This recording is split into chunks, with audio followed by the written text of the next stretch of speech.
The snowstorm came earlier than anyone expected that winter morning in Vermont, swallowing the small town of Fairmont under a thick blanket of white silence. Cars slowed to a crawl, shop windows fogged over, and the streets emptied as people hurried home. But in the middle of that icy stillness, a woman named Hannah Reed, wrapped in a worn navy coat, struggled through the wind with her 4-year-old son, Caleb, in her arms. His little legs dangled against her side as she tried to shield him from the cold air cutting against their faces. Her boots slipped every few steps, her breath shaking as she whispered encouragement to the child who clung to her neck. She wasn't supposed to be out there. She wasn't supposed to be alone. Life wasn't meant to feel this heavy. Yet everything had fallen apart so quickly that she didn't know where else to go. If you believe in kindness, second chances, and humanity that still exists in this world, please make sure to like, comment, share, and subscribe to this channel. Your support helps keep these inspiring stories alive. Hannah had left home before sunrise that morning because she had no choice. Her car refused to start. The heater inside the house had broken again, and Caleb had been coughing non-stop through the night.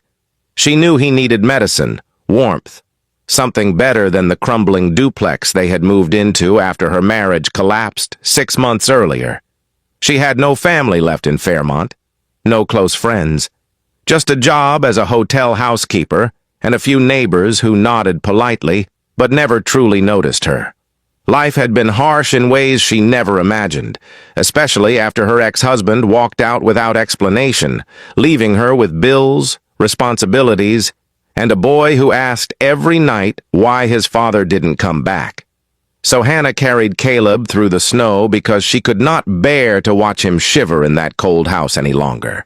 She walked because it was the only option she had, even if the drugstore was a mile away. Her arms were burning, her breath turning ragged, and every step felt like a battle against winter itself. Caleb's small chest pressed against hers as he rested his head on her shoulder. She kept telling herself she could make it. She always did.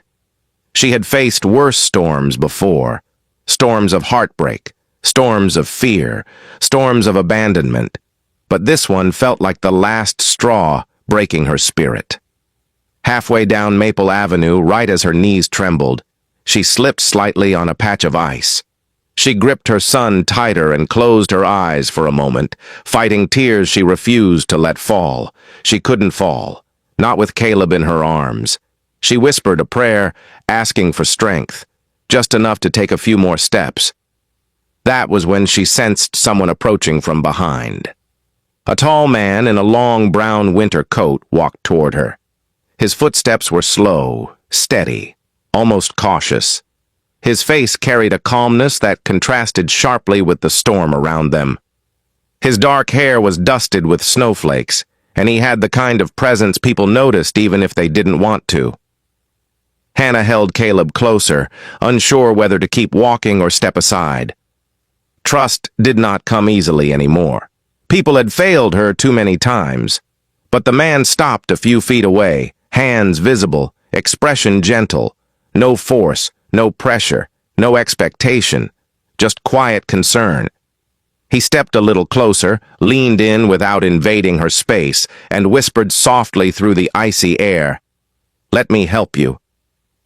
Those words landed on her heart with the force of something she hadn't felt in a long time. Kindness without a price. His voice carried warmth, reassurance, and sincerity. Hannah hesitated. She didn't know him. She didn't know what he wanted. Yet something about his presence felt safe in a way she couldn't explain. Caleb raised his head from her shoulder and blinked at the stranger with tired eyes. The man smiled gently at the boy, staying still so he wouldn't scare him, and then looked back at Hannah with patient understanding. She finally nodded, not because she trusted easily, but because she was exhausted, physically, emotionally, spiritually tired of carrying everything alone. The man introduced himself as Mark Bennett, a local carpenter who had been out delivering supplies before the storm worsened. He didn't overwhelm her with questions or pity. He simply took Caleb from her arms with careful gentleness, as if the little boy was made of something fragile and precious. Hannah felt the weight lift from her body instantly. Her arms tingled from the sudden relief, and her knees almost gave out, but she steadied herself. Mark adjusted Caleb's yellow jacket and held him securely. Caleb looked comfortable in his arms, surprisingly comfortable for a child who rarely trusted strangers. They walked together through the snow, their steps crunching in synchronized rhythm. Hannah felt strangely lighter, not just in body, but in spirit. Mark guided them toward the drugstore, shielding Caleb from the wind with his coat. Every so often he glanced at Hannah with silent reassurance, as though letting her know she wasn't alone. Not today, not in this storm.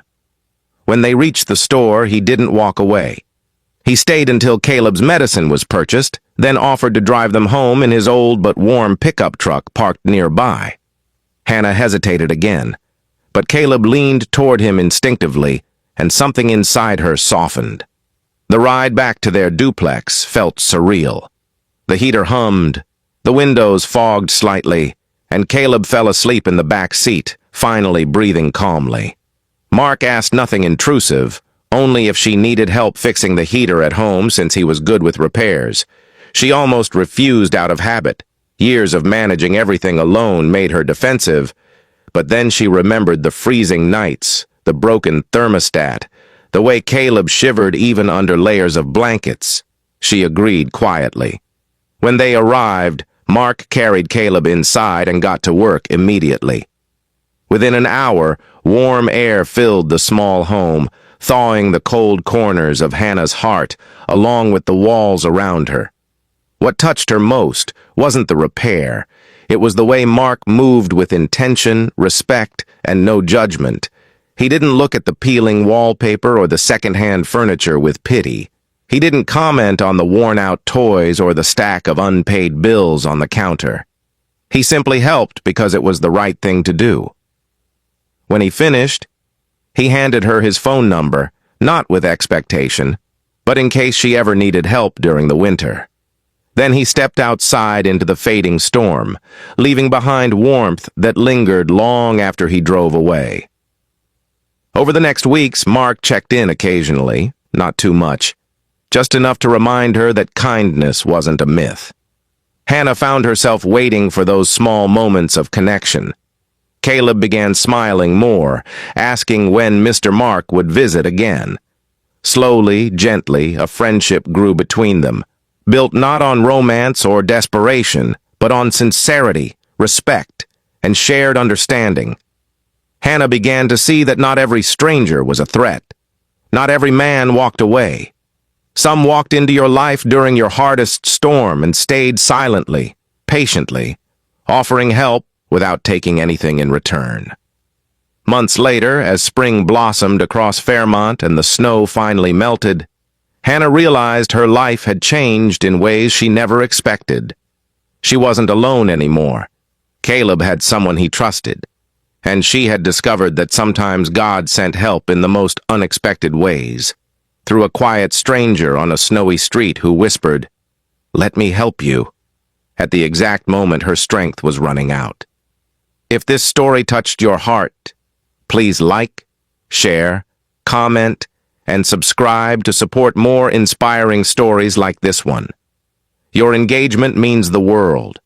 Before you go, comment below and tell us if you believe small acts of kindness can change someone's entire life.